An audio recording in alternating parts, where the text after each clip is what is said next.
Hello champion. कैसे हो सब? होप सब अच्छा होगा, बढ़िया होगा। तो चलिए अब स्टार्ट करते हैं आज का सेशन। आज डे 4 है। अभी तक हमने 3 दिनों में डे 1 डे 2 डे 3 में क्या पढ़ा है कि बेसिक मतलब वहाँ तक पढ़ लिए हैं जहाँ से हम अच्छे से 8 क्लास स्टार्ट कर सकते हैं। ठीक है, जिसमें 5 6 7 हमने जो जो काम की चीज़ें थी उसको हमने ले लिया है, जो कि आगे की चैप्टर में आपको हेल्प करेंगे। तो यहाँ से प्रॉपर 8 क्लास स्टार्ट होता है। पहला चैप्टर है रेशनल नंबर। तो हम अब रेशनल नंबर को अच्छे से पढ़ेंगे। अब थोड़ी सी चीज़ें स्लो चलेंगे, क्योंकि वहाँ बेसिक चीज़ें में जल्दी जल्दी कवर करना था। 3 लेक्चर में अपन ने सारा कवर कर लिया। तो चलिए स्टार्ट करते हैं अब रेशनल नंबर से। ठीक है, तो पहला है डिफिनेशंस। ऑलरेडी हम रेशनल नंबर पढ़े थे, लेकिन फिर भी हम हर चीज़ अब क्या करेंगे, फिर से पढ़ेंगे जो जो इस चैप्टर में आएगा, क्योंकि अब प्रॉपर 8 क्लास स्टार्ट हो गया है। ठीक है, तो चलिए डिफिनेशन पढ़ लेते हैं। पहला क्या है, रेशनल नंबर। तो रेशनल नंबर का डिफिनेशन क्या है? A ratio of two integers that can express as a fraction, whole number और decimal. Example of rational number a by b where b does not equal to zero. ठीक है, क्या क्या लिखा हुआ छोड़ो, इससे कोई मतलब नहीं। अभी हम फिर से समझ लेते हैं रेशनल नंबर क्या होता है। रेशनल नंबर होता है कि कोई भी नंबर जो पी बाई क्यू के फॉर्म में हो। ठीक है, जहाँ पी और क्यू क्या है, एक इंटीजर्स है। इंटीजर्स आप अच्छे से जानते हैं क्या होता है, इंटीजर्स है। और Q does not equal to zero. फिर से ध्यान से सुनो, रेशनल नंबर क्या होता है, एक p बाय क्यू के फॉर्म में होता है, जहाँ p और q क्या होना चाहिए, इंटीजर्स होना चाहिए, और q does not equal to zero होना चाहिए। ठीक है, अभी इसका एग्जाम्पल देखेंगे, सब अच्छे से और क्लियर हो जाएगा।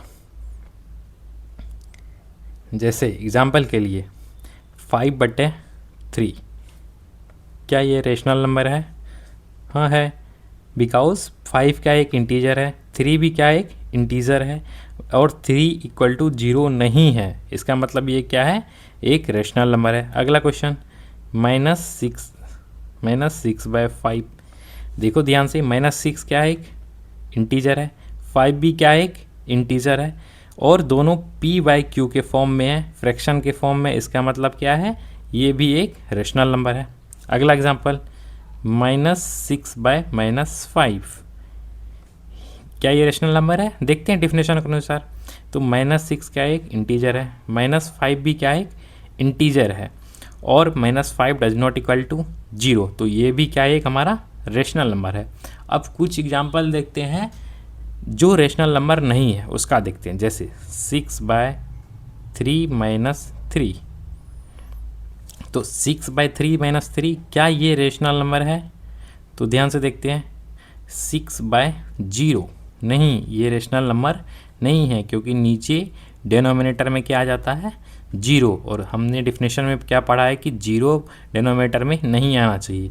अच्छा, दो टर्म आ रही है, जैसे पी बाई क्यू, तो जो ऊपर वाला पार्ट है इसको बोलते हैं न्यूमरेटर। ठीक है, और जो नीचे वाला पार्ट है उसको क्या बोलते हैं, डेनोमीटर। ठीक है, तो ऊपर वाला पार्ट को बोलते हैं न्यूमरेटर, नीचे वाला को डेनोमिनेटर। ये बात याद रखिए। और एग्जाम्पल में अभी हम देख लिए हैं कि कौन सा रेशनल नंबर होता है, कौन सा रेशनल नंबर नहीं होता है। एक दो और एग्जाम्पल देख लेते हैं। 5/x - x, क्या ये रेशनल नंबर है? ध्यान से देखते हैं, 5x - x जीरो नहीं, ये रेशनल नंबर नहीं है। ठीक है, और एक दो एग्जाम्पल देखते हैं। 3/5² - 5², क्या ये रेशनल नंबर है? देखते हैं, 3 - 5² - 5², 3/0, तो ये भी रेशनल नंबर नहीं है। और कुछ एग्जाम्पल देखते हैं जिससे आपका सारा का सारा कंसेप्ट क्या हो जाए, क्लियर हो जाए। एग्जाम्पल के लिए 0/5, क्या ये रेशनल नंबर है? हाँ है। क्यों? क्योंकि 0 क्या है, एक इंटीजर है। ठीक है, और 5 भी क्या है, एक इंटीजर है। ठीक है, तो तो 0 और 5 दोनों इंटीजर है, डिफिनेशन को एकदम सेटिस्फाई कर रहा है, और 5 डज नॉट इक्वल टू 0 है, यानी कि ये भी क्या है हमारा रेशनल नंबर है। ठीक है, और एक दो एग्जांपल देख लेते हैं। 2 माइनस 2/5, तो ये क्या हो गया 0/5, तो ये भी हमारा क्या है रेशनल नंबर है। तो आई थिंक अब आपका कंसेप्ट रेशनल नंबर का पूरा हो गया होगा कि रेशनल नंबर कौन सा नंबर होता है, रेशनल नंबर कौन सा नंबर नहीं होता है। ठीक है, तो चलिए अब आगे बढ़ते हैं। अगला क्या हमारा, ध्यान से, ये नाम में ही रखा हुआ है पॉजिटिव रेशनल और नेगेटिव रेशनल। ठीक है, तो एक बार डेफिनेशन देख लेते हैं पॉजिटिव रेशनल नंबर का। Have both numerator and denominator are positive. ठीक है, पॉजिटिव रेशनल के यूज़ बोलते हैं जिसमें न्यूमरेटर और डिनोमिनेटर दोनों क्या हो पॉजिटिव नंबर हो, रिप्रेजेंट वैल्यू ग्रेटर देन 0 हो। तो एग्जांपल के लिए 5/3, जैसे 5/3 ये क्या है ग्रेटर देन 0 है, इसका मतलब ये क्या है पॉजिटिव रेशनल नंबर है। ठीक है, 7/8 ये भी क्या है एक पॉजिटिव रेशनल नंबर है। अगला -3/-5, ठीक है, ये क्या है बताओ पॉजिटिव रेशनल नंबर है। हाँ है ऑफकोर्स, क्योंकि माइनस माइनस कैंसिल आउट हो जाएगा जो कि ग्रेटर देन 0 हो जाएगा 3/5, तो ये भी क्या हमारा रेशनल नंबर है, क्योंकि दोनों टर्म ओवरऑल टर्म क्या आ रहा है पॉजिटिव आ रहा है। अगला देखते हैं negative rational number. Negative rational number क्या होता है, या तो न्यूमरेटर, आइदर न्यूमरेटर और डिनोमिनेटर इज निगेटिव। ठीक है, और रिप्रेजेंट वैल्यू लेस देन 0 होना चाहिए। एग्जांपल देखते हैं, जैसे -2/3 ये ओवरऑल क्या है निगेटिव है, क्योंकि कोई एक नंबर निगेटिव हो जाने से पूरा फ्रैक्शन क्या हो जाता है निगेटिव हो जाता है। तो -2/3 दूसरा देखते हैं लेस देन 0 भी है, इसका मतलब ये क्या है निगेटिव रेशनल नंबर है। बहुत सिंपल है, जो पॉजिटिव है वो पॉजिटिव रेशनल नंबर होगा, जो नेगेटिव है वो नेगेटिव रेशनल नंबर होगा। क्लियर। अगला देखते हैं अब है प्रॉपर्टीज ऑफ रेशनल नंबर। ध्यान से, ठीक है, जैसे a/b लिखा हुआ है, ठीक है, a/b लिखा हुआ है। अच्छा, अगर कोई m एक पॉजिटिव नंबर है, ठीक है, अगर कोई m एक पॉजिटिव नंबर है, उसको ऊपर भी m से गुना किए इसी चीज़ को और नीचे भी गुना किए, तो ये जो रिजल्ट आएगा पूरा ओवरऑल ये भी क्या आ जाएगा हमारा रेशनल नंबर ही आ जाएगा। ठीक है, कोई भी नंबर हो m। दूसरा, सॉरी मैंने क्या बोला, a और b क्या है एक रेशनल नंबर है, m कोई भी नंबर है जो नॉन निगेटिव है, तभी मैंने निगेटिव बोल दिया, नॉन निगेटिव नंबर है, sorry non zero number, zero नहीं है, जीरो के अलावा सब है, तो हम ऐसा कर सकते हैं। अगर उसको m से गुना करेंगे तो वो भी एक रेशनल नंबर ही आएगा। एग्जांपल देखते हैं को, जैसे 2/3 है, इसको हम क्या किए ऊपर नीचे 5 से मल्टीप्लाई कर दिए, तो हमारा रिजल्ट क्या आएगा 5×2 = 10, नीचे में आएगा 5×3 = 15। देखो ये जो रिजल्ट आया हमारा क्या आया है एक रेशनल नंबर ही आया है। ठीक है, तो ये याद रखना रेशनल नंबर में किसी भी नॉन जीरो नंबर से मल्टीप्लाई करने पे हमारा रिजल्ट क्या जाता है रेशनल नंबर ही आता है। ऐसे आप जानते भी होंगे 3/2 है, इसको हम मल्टीप्लाई कर दिए -2 और -3 से, ठीक है, तो हमारा रिजल्ट क्या आ जाएगा -6/-6। ठीक है, अरे क्या हो गया, एक मिनट,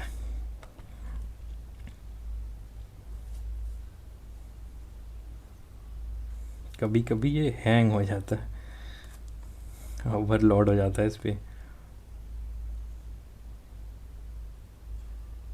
ये रहा, ठीक है, आई थिंक अब क्लियर हो गया होगा।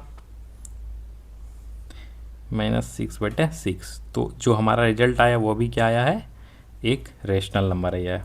ये प्रॉपर्टी नंबर क्या था 1 था, सिंपल है। ठीक है, ऑलरेडी ये अंडरस्टूड है, फिर भी मैंने एक स्लाइड में अलग से बनाया है कि आपका और कंसेप्ट क्लियर हो जाए।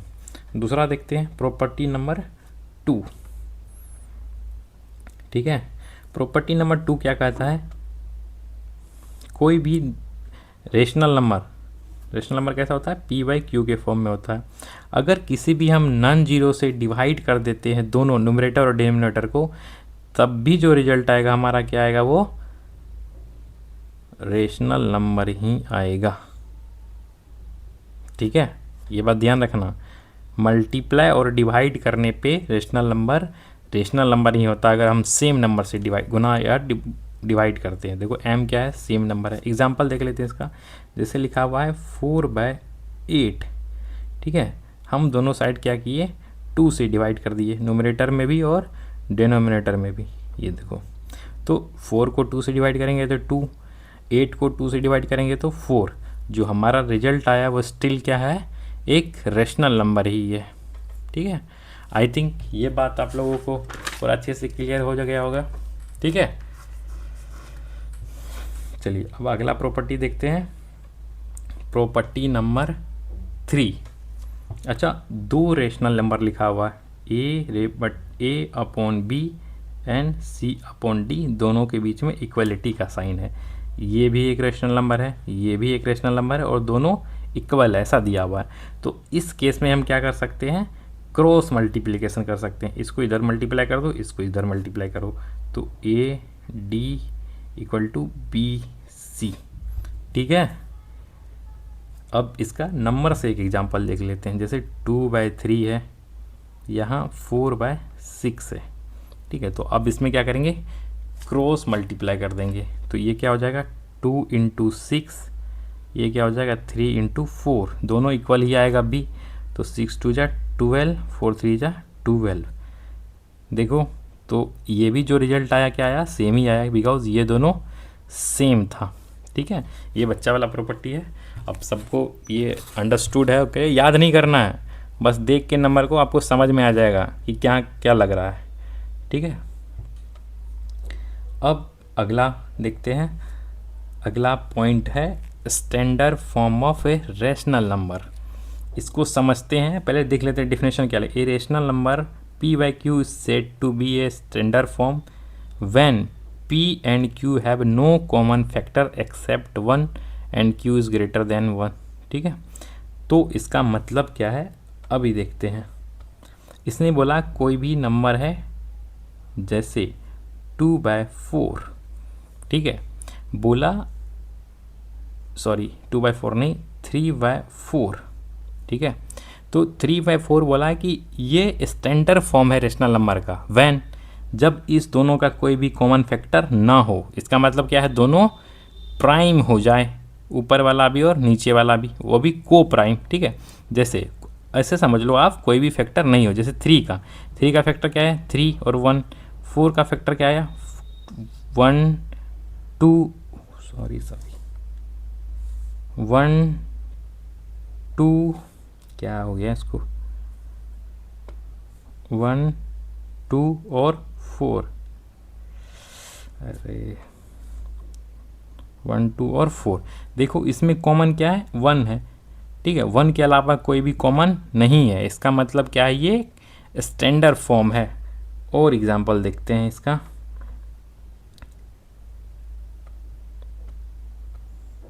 एग्जांपल जैसे ये लिखा हुआ है 4/6, क्या ये स्टैंडर्ड फॉर्म है, नहीं। क्यों नहीं है, सिंपल जान लो कि जो पूरा कट ना जाए। जैसे 2 2 = 4, 2 3 = 6, यानी कि ये कट रहा है, इसका मतलब ये स्टैंडर्ड फॉर्म नहीं था। अच्छा, अब 2/3 जो निकला है वो क्या है, हमारा स्टैंडर्ड फॉर्म है, क्योंकि अब इसका फैक्टर, इसका डिवीजन, इसका मल्टीप्लिकेशन पॉसिबल नहीं है। अब ये किसी भी नंबर से नहीं कटेगा, तो ये क्या है, 2/3 क्या हमारा स्टैंडर्ड फॉर्म है एग्जाम्पल के लिए। और 6/7 ये भी हमारा क्या है, स्टैंडर्ड फॉर्म है। 3/2 ये भी क्या हमारा स्टैंडर्ड फॉर्म है। 11/9 ये भी क्या है हमारा स्टैंडर्ड फॉर्म है। और ये क्वेश्चन आप बताओ, 12/27 क्या स्टैंडर्ड फॉर्म है, सोचो एक बार। नहीं, स्टैंडर्ड फॉर्म नहीं है, क्योंकि मैं भी दिखा देता हूँ। 3 4 = 12, 3 9 = 27, तो 4/9 आ गया। अब ये 4/9 और नहीं कटेगा फर्दर, तो इसका मतलब 12/27 स्टैंडर्ड फॉर्म नहीं था, 4/9 क्या है, स्टैंडर्ड फॉर्म है। आई थिंक अब यहाँ तक आपका क्लियर हो गया होगा कि स्टैंडर्ड फॉर्म क्या होता है। बेसिकली सिंपल लैंग्वेज में स्टैंडर्ड फॉर्म क्या होता है, जिसको और ब्रेक डाउन ना कर सके, जैसे 2/3, आप इसको ज़्यादा नहीं काट सकेंगे इससे ज़्यादा, तो यही हमारा क्या हो गया, स्टैंडर्ड फॉर्म। ठीक है, क्लियर। चलिए अब आगे बढ़ते हैं। अब है इक्विवेलेंट रेशनल नंबर। ठीक है, तो इक्विवेलेंट का मतलब ही क्या, बराबर। ठीक है, तो two rational number are said to be equivalent if their standard forms are same. दो रेशनल नंबर इक्वल कहलाता है, इक्विवेलेंट रेशनल नंबर कहलाता है जब दोनों का स्टैंडर्ड फॉर्म क्या हो, सेम हो। एग्जांपल के लिए जैसे यहाँ लिखा हुआ है 8/-12, ठीक है, और यहाँ लिखा हुआ है 24/36। ठीक है, ये तो स्टैंडर्ड फॉर्म नहीं है क्योंकि कटेगा 4 से, तो 4 2 ज़ा 8, 4 3 ज़ा 12, तो 2/-3। ठीक है, या तो इसी को लिख सकते हैं -2/3। अब दूसरा इसको देखते हैं, ये भी कटेगा, ये भी स्टैंडर्ड फॉर्म नहीं है। 6 4 ज़ा 24, 6 6 ज़ा 36, फिर 2 से कटेगा, 2 2 ज़ा 4, 2 3 ज़ा 6, तो यहाँ -36 था, तो ये क्या आ गया हमारा 2/-3, या तो -2/3। ध्यान से देखो, ये नंबर और ये नंबर दोनों क्या है, दोनों नंबर का स्टैंडर्ड फॉर्म है और दोनों क्या है, इक्वल है। समझ में आया। इक्विवेलेंट क्या होता है, जो इक्वल हो, जिसका स्टैंडर्ड फॉर्म क्या हो, इक्वल हो, उसी को क्या बोलते हैं, इक्विवेलेंट रेशनल नंबर। ठीक है, और देख लेते हैं एक दो एग्जाम्पल।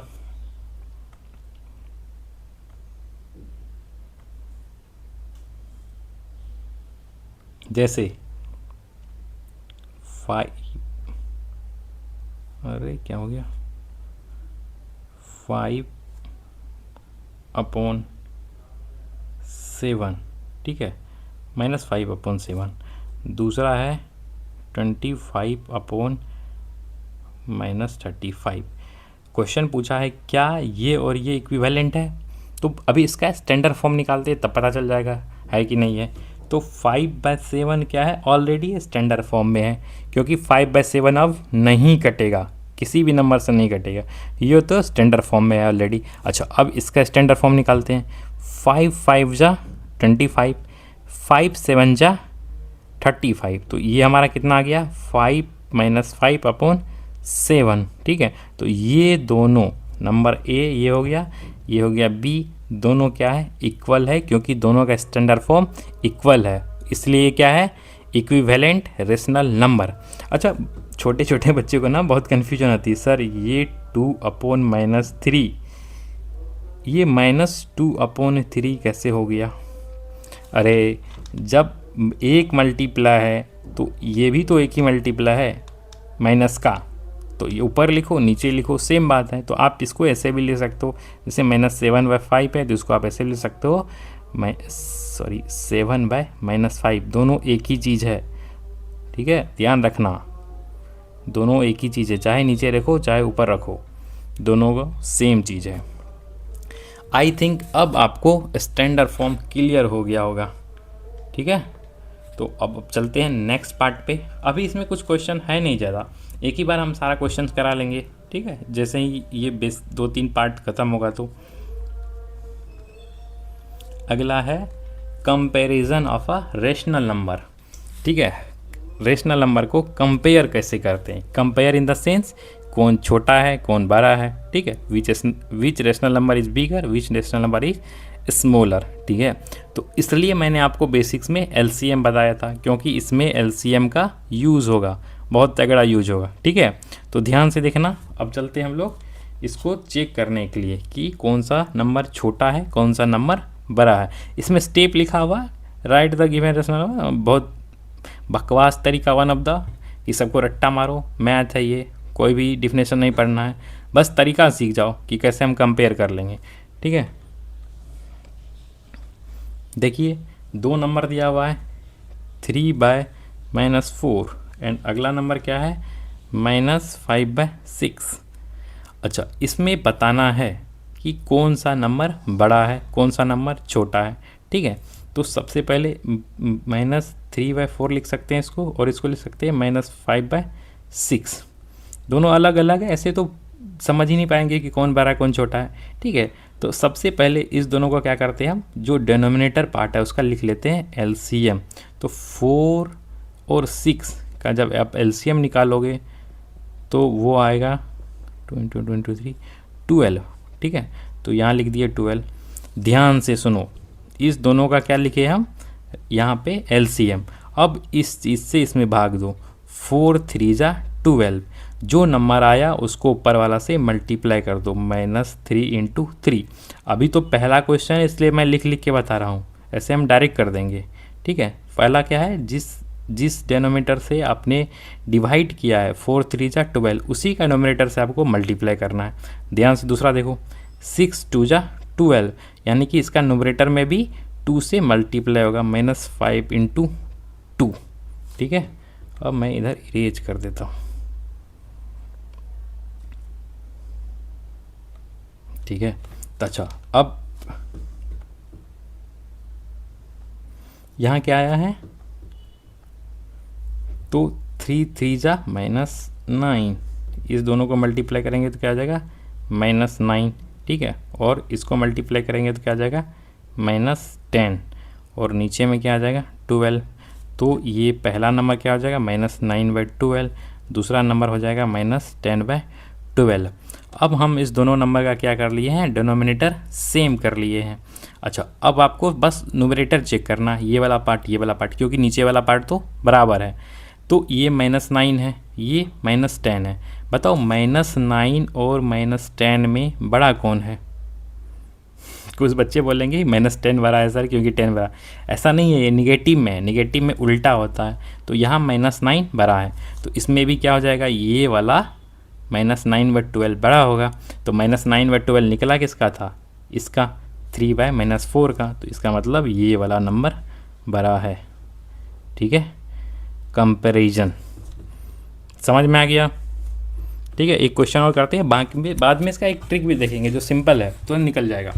बट अगर आप 8 क्लास में पढ़ रहे हैं तो आपको यही मेथड लगाना है, क्योंकि मोस्टली किताब में यही मेथड दिया रहता है, वहाँ डायरेक्ट नहीं बताना पड़ता है, क्योंकि स्टेप भी लिखना है आपको नंबर के लिए। चलिए अब देखते हैं दूसरा क्वेश्चन।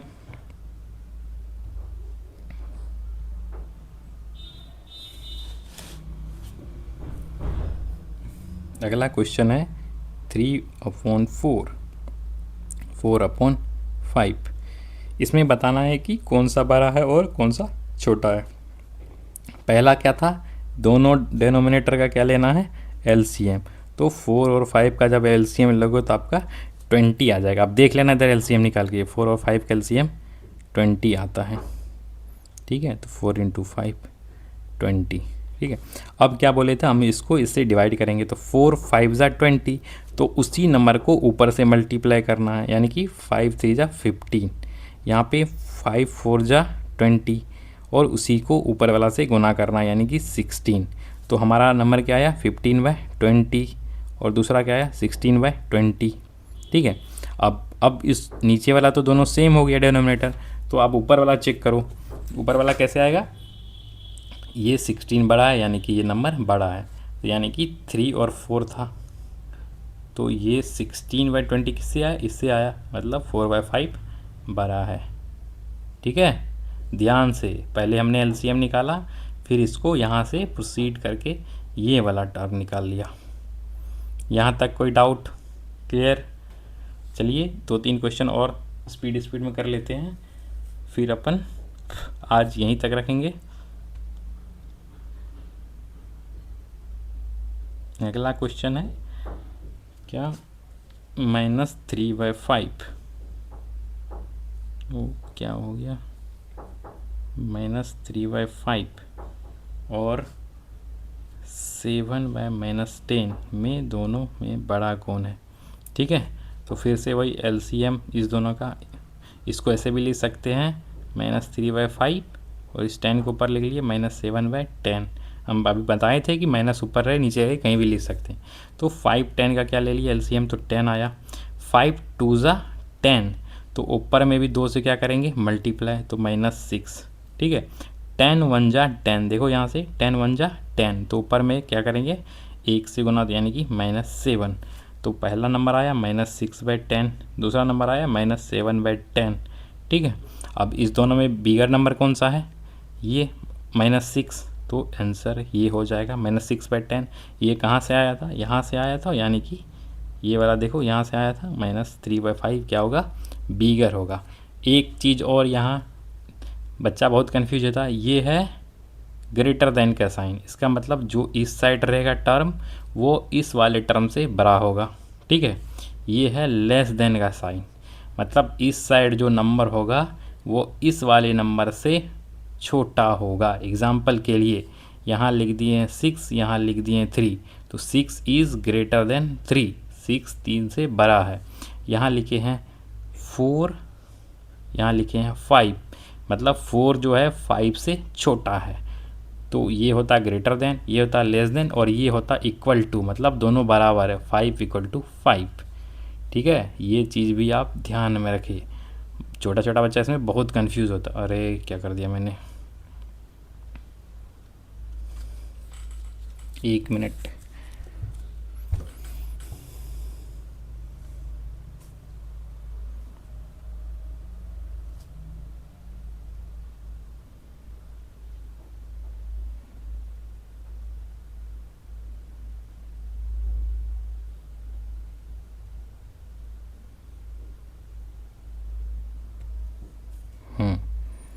आई थिंक अब आप समझ गए होंगे कि कौन सा नंबर बिगर है, कौन सा नंबर स्मॉलर है। ठीक है, अच्छा अब इसका ट्रिक देख लेते हैं। ट्रिक तुरंत बन जाएगा क्वेश्चन आपका ट्रिक से। ठीक है, क्वेश्चन दिया हुआ है, बताओ 2/3 है और 5/6 में, इस दोनों में बड़ा कौन सा है। अब तो एक पहला तरीका आपने सीखा मेथड नंबर 1 में कि एलसीएम निकालना है, मेथड नंबर 1 में डिनोमिनेटर का एलसीएम निकालना है। ठीक है, अब दूसरा तरीका देखते हैं मेथड नंबर 2, जिसमें एलसीएम नहीं निकालना होता है। जैसे 2/3 लिखा हुआ है, यहाँ लिखा हुआ है 5/6।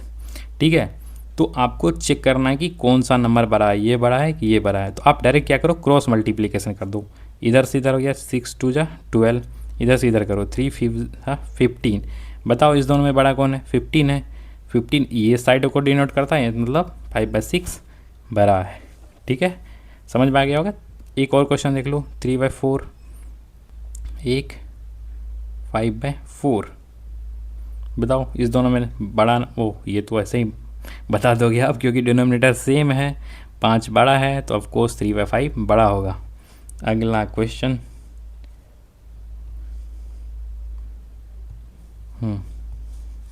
अगला क्वेश्चन है -2/3 है, एक 4/3 है। बताओ कौन सा बिगर है, कौन सा नंबर बिगर है। ये भी बहुत सिंपल क्वेश्चन है। ये एक निगेटिव नंबर है, एक पॉजिटिव नंबर है। पॉजिटिव नंबर हमेशा निगेटिव से बड़ा ही होता है। बहुत सिंपल क्वेश्चन था। ठीक है, अगला क्वेश्चन देखते हैं। एक है -4/5, एक है -5/6। बताओ कौन सा नंबर बिगर है, कौन सा स्मॉलर है। तो डायरेक्ट क्या करो आप, क्रॉस मल्टीप्लिकेशन, 6 4 जा -24। ठीक है, और ये 5 5 जा -25। बताओ इस दोनों में बिगर कौन है। सब बच्चे सोच रहे हैं कि -5 सर बड़ा है ऐसा नहीं है, ये माइनस का 25 है। आप इसको समझने के लिए ऐसे समझो कि आपने कुछ रुपये उधार लिए, एक -25 रुपया, एक -4 रुपया है, तो आप ज़्यादा उधार किस में है, -25 में, मतलब आपको ज़्यादा रुपया पे करना पड़ेगा। इसलिए -25 क्या है, छोटा है, 24 क्या है, बड़ा है। तो ठीक है, तो -24 बिगर नंबर है, इसलिए इसका रिप्रेजेंट कर रहा है, तो ये भी बिगर नंबर है। क्लियर है। ठीक है, आज अपन यहीं तक रखते हैं। ठीक है, फिर कल इसके कुछ क्वेश्चंस है और जो इसका यूज होगा उस क्वेश्चन में वहाँ देखेंगे। चलिए तब तक मिलते हैं फिर नेक्स्ट क्लास में। चलिए, सी यू।